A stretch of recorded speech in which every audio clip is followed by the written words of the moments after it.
இந்தியாவுக்கு பக்கத்து நாடான நேபாளல ஒரு மிகப்பெரிய ஆட்சி மாற்றம் ஏற்பட்டிருக்கு. இதை பத்தி அந்த வீடியோல பார்க்க போறோம். மறக்காம வீடியோ ஃபுல்லா பாருங்க. நேபாளல 2025 செப்டம்பர் மாசம் ஒரு மிகப்பெரிய ஜென்சி ப்ரொடெஸ்ட் ஏற்பட்டுச்சு.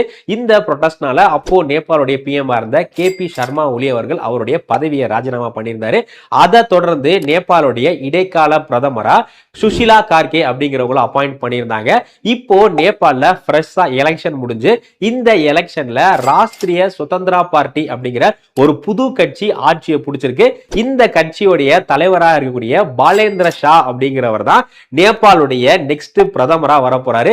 இதுல முக்கியமான விஷயம் என்ன அப்படின்னா, இவர் தான் நேபாளுடைய யங்கஸ்ட் பிரைம் மினிஸ்டர். வெறும் 35 வயசு மட்டும்தான் ஆகுது.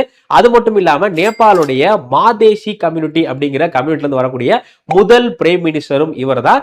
இப்போ இந்த ஆட்சி மாற்றம்னால இந்தியாவுக்கு பெனிஃபிட் இருக்கா அப்படின்னா எஸ், இந்தியாவுக்கு பெனிஃபிட் இருக்கு. இவர் மாதேசி கம்யூனிட்டில இருந்து வர்றதுனால இந்த மாதேசி கம்யூனிட்டிக்கும் இந்தியாவுக்கும் ஒரு நல்ல ரிலேஷன்ஷிப் இருக்கு.